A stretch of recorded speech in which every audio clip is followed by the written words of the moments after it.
Welcome to the Fearless Revolution. Courage is important, but taking fearful action is not a sustainable long-term strategy. If you want to take back control of your life and stop believing the lies that are holding you back, then you're in the right place.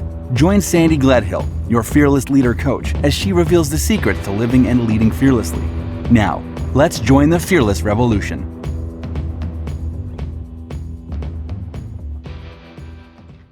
Hello, everyone. Welcome back to the Fearless Revolution. I'm Sandy Gledhill. I am your host on this epic journey to becoming fearless.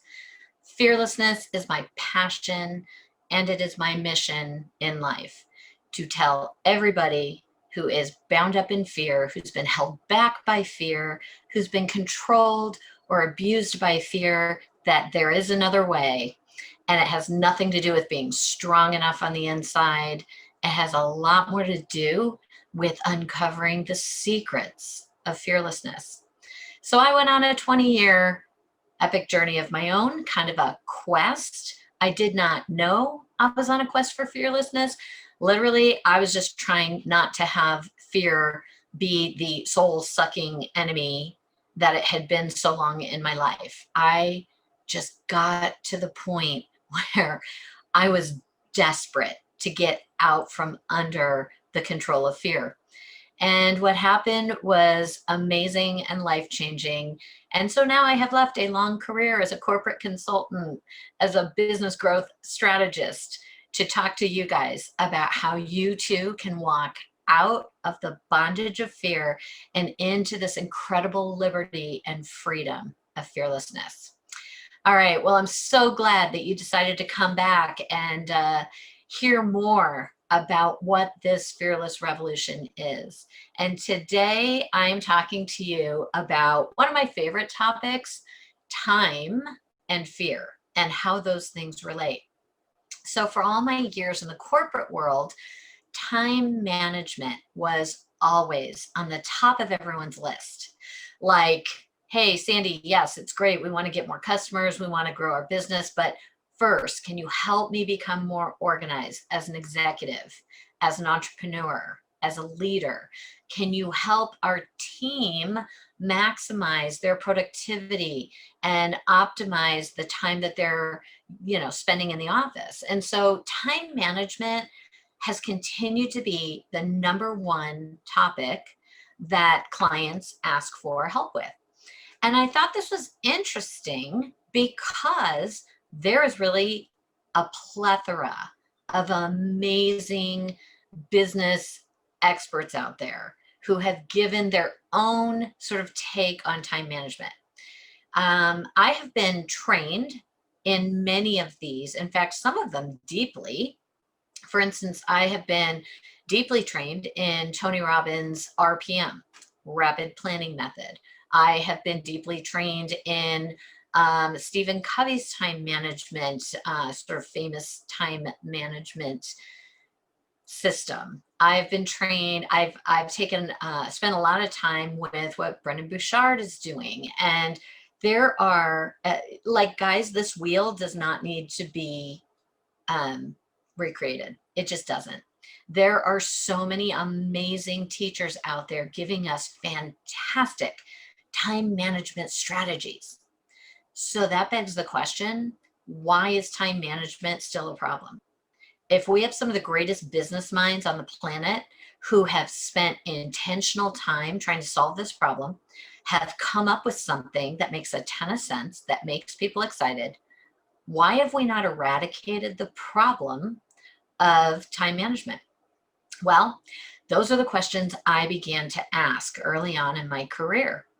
And the answer that came to me was really shocking for me. And since I've now been training in this over the last few years, I can tell you it's the only thing that I've ever trained in that has gotten lasting traction for my clients.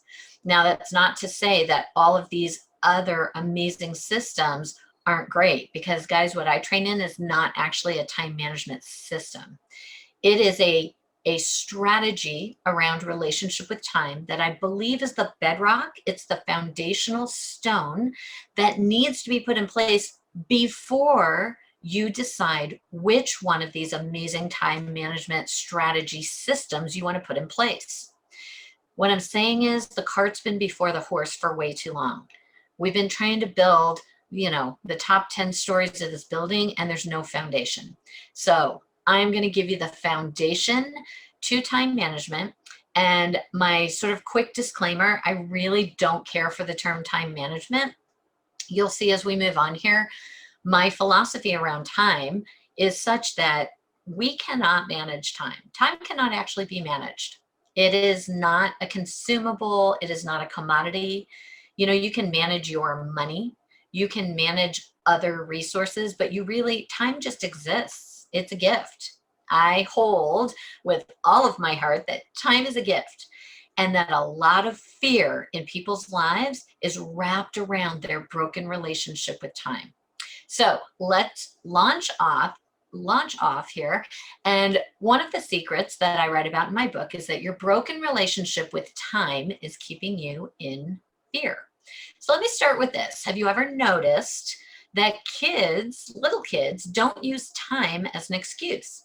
Like, when's the last time your toddler said, oh, the day just got away from me, and I just couldn't play with Play-Doh and build my Legos today? It's not a thing. Why? Because using time as an excuse for a lack of productivity, for missing deadlines, for not keeping commitments, and for being late is a learned response. It is not something that we're born into, because it's an illegitimate excuse. And yet we do it all the time. So with a little kid, like a toddler, when they say, when are we leaving? You can say 10 minutes and then be there for an hour, because they have no sense of time. But because they don't understand time the way we do, they also don't use it as an excuse. Now let's fast forward to your teenagers. For those of you with teenagers, or who are teenagers, or who once were teenagers, how often have you heard time used as an excuse for not completing their chores, for not doing something that they were expected to do? Yeah, teenagers use it a lot. And as parents, we get super frustrated. Like, oh, were you really doing your homework? Or did you spend too much time on Facebook? Or were you playing video games or spending time with your friends when you really should have just gotten home and gotten the grass cut? So we can get super frustrated at our kids for using time as an excuse. And then we give ourselves all kinds of grace to do the exact same thing. Think about how often you have used time as an excuse. Time gets blamed a lot. And when we go through and define time, you're going to realize how totally crazy this is. Time is not to blame for anything. So how often have you said, I ran out of time. There just aren't enough hours in the day. I got behind schedule because the day just flew by. This attitude and this language keeps us stressed, anxious, and fearful. Think about how much of your stress is related to time. How often do you feel behind schedule? How often do you use the phrase, I'm just behind the 8 ball? How often are you double booked or overcommitted? How much of the stress in your life is due to running late or needing to meet deadlines? I would submit to you that many of us, if not most of us, have a broken relationship with time. And that is what's really to blame. But here's the good news, you guys. We can heal that. We can restore that. Those things I just mentioned are a function of living as a slave to time instead of in partnership with time. So time's gotten a really bad rap. So let's talk about it. This is what I love most about time. You will hear me say time is a gift repeatedly, because it is. So time is the only resource that we share equally. There is no other resource, not finances, not education, not intelligence, not IQ or EQ, not finances, contacts, support from your family, not opportunities, not motivation. Absolutely nothing else on the planet is shared exactly equally by two human beings. Even if two people, even if twins went through the exact same educational route, like same teachers, same classrooms, their education would not be exactly the same because that information is processed through their own lens, through their own paradigm, their own life experience. Not one resource is shared equally. Even if two people have the exact same amount of money, they have different attitudes toward money. They will save it differently and spend it differently. They'll invest it differently. Not one resource is shared equally. And then there's time, which is shared equally among every single solitary person on the planet who has ever lived. I find that fascinating. So just me, I absolutely love to think how extraordinary it is that no matter what your race or gender or socioeconomic level, whether you were born into money, whether you had no money whatsoever, and whether or not you were a person of ancient times or a person of modern times, you get the same 24 hours because time is a gift.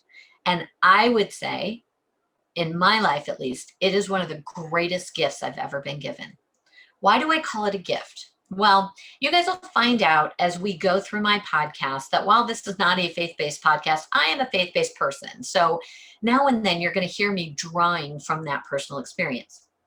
As a believer in God, I see when time was created in the beginning, it was one of the very first things God ever did.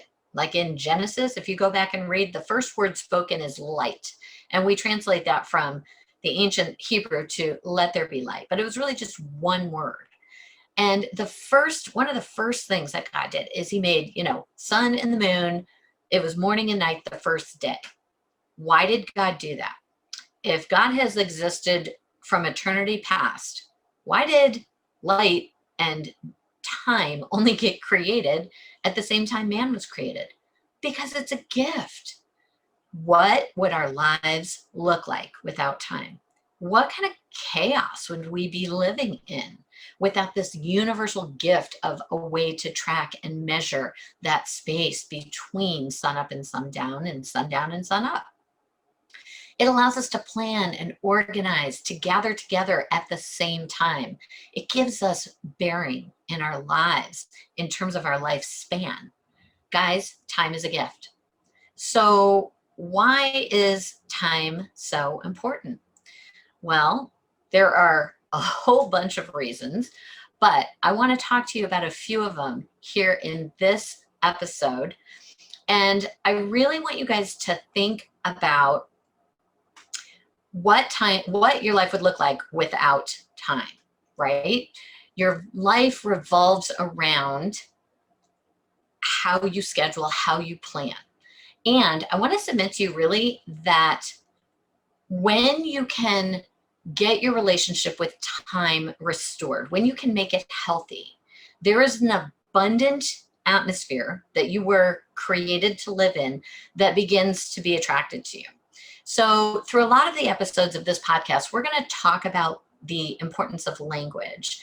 The next episode is actually all about language, and it is probably one of the most life-changing secrets about fearlessness for me. But in this episode, I want to talk about how you speak about time, because however you relate to time is how you're going to speak about it. What you believe to be true about time is what's going to come out of your mouth. And what comes out of your mouth then shapes your destiny, your future. So, and this is science. This is not just me. But I will tell you that the world that you're living in right now, your actual reality is a direct result of the language that you've used in the past. So if you run late to everything, if you constantly feel like you're behind schedule, if you just feel like time is against you, then if you change it here in your mind, what will come out of your mouth here will also change. And then the direct result of that is that your world will change. So I said a moment ago that you were created to live in an abundant environment. Why do I say that? Well, there's a whole bunch of reasons, but here's how I'd like to illustrate it. For those of you who are parents or anybody who was ever a baby, think about this. Good parents, the moment they find out that a child is on the way, they begin to build an abundant environment for that child. What do, guys? We go out and we buy cribs that are comfortable and beautiful and safe. We go out and buy toys that will spark this child's imagination, like mobiles and tactile toys. We buy them clothing. If the resources are there, we tend to buy a lot of these types of things. We have parties with our friends months before this child is born. We go out and we buy bottles and pacifiers and like everything you can think of, car seats, all of these things. Why? We want our child to be born into an abundant environment, and then we want them to live in that abundant environment for their whole lives. Well, I would say that if you are a good parent and you do that, you might want to consider how God, a better parent than any of us, brought you into the world. Do we think that God would have done any less than to create an abundant environment for you to live in? No, of course he did. You were created, designed, and put together with an abundant environment, unique and special to you, that you were born to live into. And if you aren't living in that, then my guess is, in fact, what I know to be true, is that fear has gotten in the way. Fear is a giant blocker of abundance. More than anything else that I've ever encountered in my life, both myself and with many executives and influencers and business people that I've worked with, fear is the great blocker. So how do we get rid of this fear? Well, we begin to address these things one at a time. And your fear around time, I guarantee you, is keeping you from living in the abundant environment that you were meant to live in. So for just a minute, I want to get really accurate on time and talk about it as the static measurement that it is. What does time do and what doesn't time do? Well, I can tell you one thing is that time does not fly. Time does not drag. Time cannot be lost and it cannot be made up.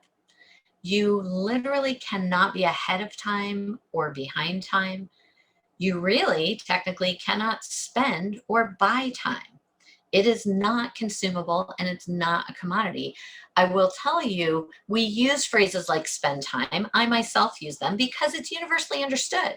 It's the same reason I use the phrase time management, even though I don't like it. And even though I don't think that it is the best representation, because we don't manage time, we actually manage our productivity. We manage the decisions that we make within this amazing and beautiful gift called time. But for the sake of everybody understanding what I'm talking about, we're going to say things like spend time and time management. Time does not get away from you.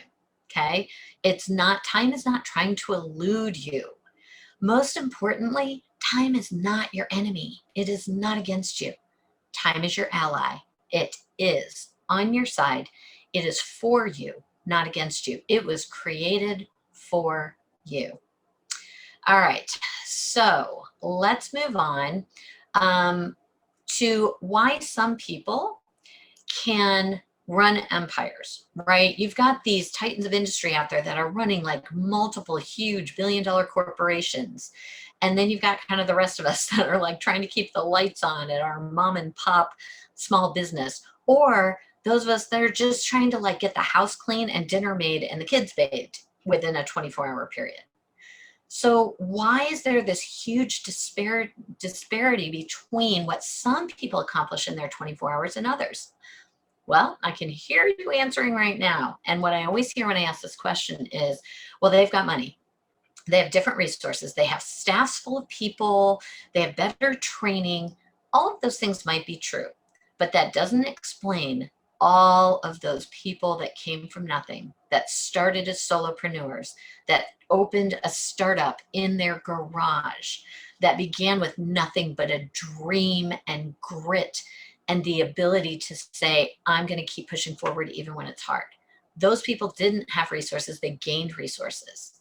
So what we often blame as the reason we can't do something, We need to flip that script. We can do those things, but you have to repair your broken relationship with time before you can learn to effectively manage your productivity and make better, wise, discerning decisions within this gift we've got called time. All right, so here's the secret. It is not about the mechanics. Some of those amazing, brilliant minds that I mentioned earlier, in fact, I think all of them, will sell you a planner, a calendar, a system. And I'm not against any of those things. I would tell you I've purchased most all of them because in my career, I've been trying to serve my clients well. So I was on the hunt for the answer to the time management problem. And here's what I found. When implemented, first of all, there's a preference, right? Some people are going to like paper over electronics. Some people really want to plan out their day before. Some people want to do it, plan the whole week on the Sunday before your week jumps off, whatever. There's a preference involved. But beyond that, once we had kind of chosen the thing that seemed to match the personality of the client I was working with, guess what? There would be some immediate success, especially when I was there kind of with a gentle hand on their back, offering some accountability. The minute I was gone, or as soon as some time went by, what I found was people snapped back like a rubber band into their old habits. It happened over and over and over again. In fact, I can tell you, I do not have very many examples I can share with you of people who went out and got a system and said, oh my gosh, this is the greatest thing ever. And now I have no more time management issues. Now, there are people who have more of a natural ability to make good decisions with the time that they've got. But I would submit to you that those people have a naturally better relationship with time. It's this core issue that I want to hit with you guys, that I want you to be thinking about. Most people don't really think about what's my relationship with time. And that is the purpose of today's episode. Okay, so let's move on and talk about making that critical shift in your mind, mindset, attitude, language, and then outcome. That's how it is. Making this critical shift about having a better relationship, seeing time for what it really is, honoring time, expressing that honor through your words.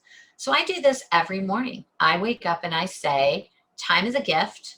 It is not an obstacle. It is not a curse.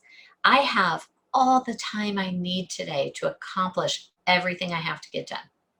I have plenty of time in my day today to accomplish everything that has to get done.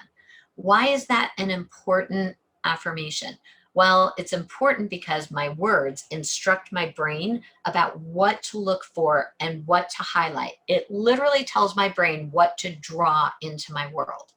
When I was a person that was constantly like, oh, time's not on my side today, I'm always running behind, why can't I ever be on time?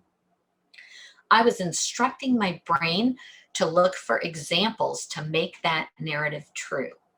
If you take nothing else away from today, hear this. What comes out of your mouth instructs your brain about how to highlight examples or pull things out of the world around you to make your internal or your external narrative true.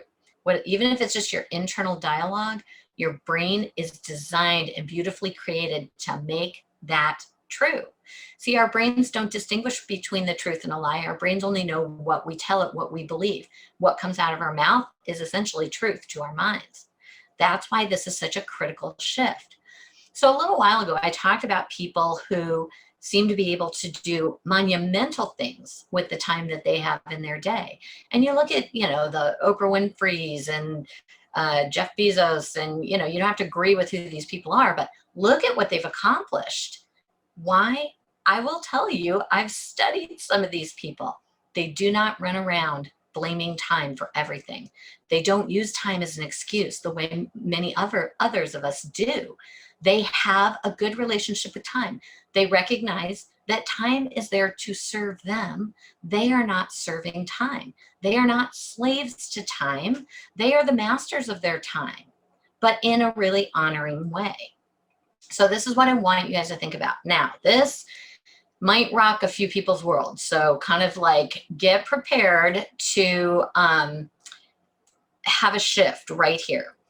Our language, I believe fear, the cunning little thing that it is, has insinuated itself into our language, and probably many languages, if not all, with really negative idioms, axioms, phrases, just colloquialisms around time that have created a societal negative attitude toward time. Okay, I'm going to say that again because I want you to hear me. We as a society tend to accept and use really negative phraseology around time, right? Our vernacular tends to be much more negative than positive when we're speaking about time. So I'm going to go through a few of these, and if any of these sound familiar to you, I want you to write them down and start to pay attention of what comes out of your mouth. We just want to be more intentional with our words. So some negative time idioms. I'm in a race against time. I'm up against the clock. There aren't enough hours in the day. I ran out of time. I never have enough time. I didn't have time to do that. I'm pressed for time. I'm in a time crunch. I have no time to do that. I can't find the time to do that. I'm just killing time. Time is short. Time flies. I'm living on borrowed time. I lost time working on that project. I'll try to make time up tomorrow. Time is ticking away. I made it just in the nick of time. Time waits for no man. Time is up. It's about time. I don't have any free time. I'll do it in my spare time. I have to make up for lost time. Time is not on my side. I'm wasting time. The sands of time are slipping through the hourglass. I love that one. It's super dramatic. And on it goes. I can't even read all of them to you guys. But I want to highlight a couple things. Time is not your competition. It is your ally, not your enemy. You're not up against a clock. Time does not oppress you, it empowers you. When you begin to understand the gift that time is, you will be empowered as you go through your day and not feel like it is oppressing you. Killing time.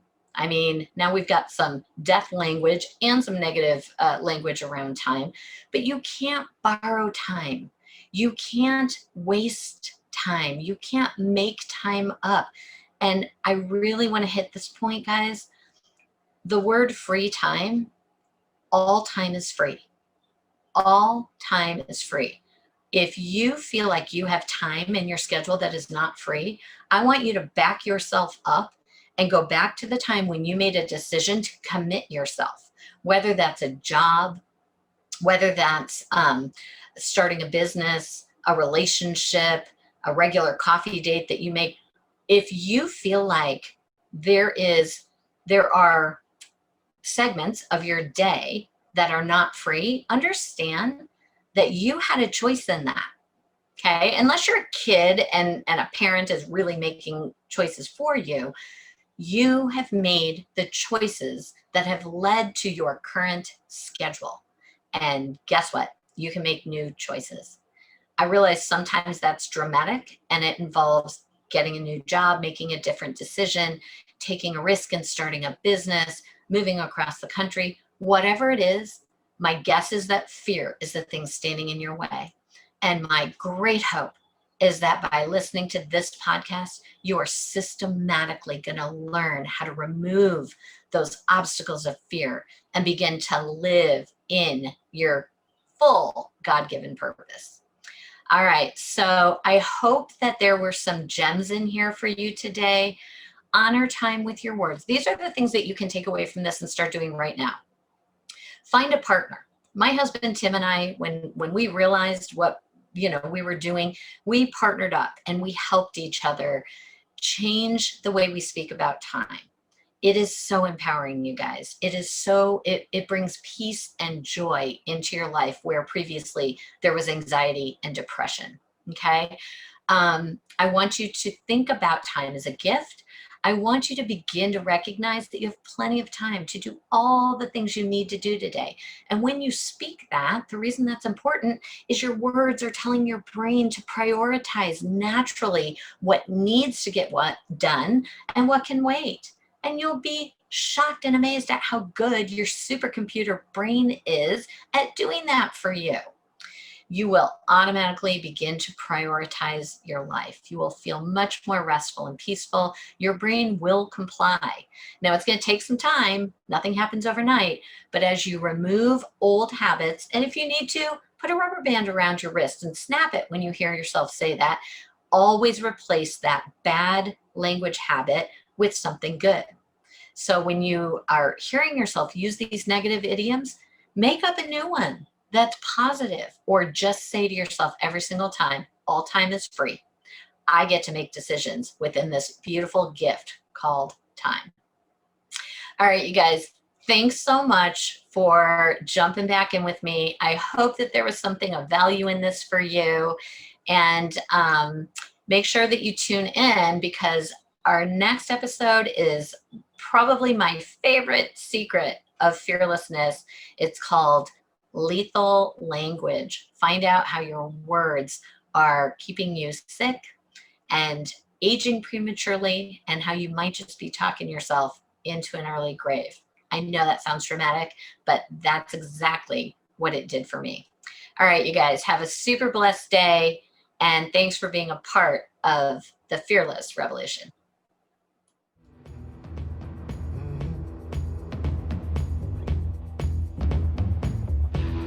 The Fearless Revolution has begun, and you are an important part of getting the message of fearlessness out to the world. Follow Sandy on Facebook and Instagram at The Fearless Revolution for more empowering content that will help leaders embrace the fullness of their identities, lean into their destinies, and lead fearlessly. Check out the show notes for all the links. If this podcast has impacted you, we ask that you subscribe or follow, and be sure to share with another fearless leader.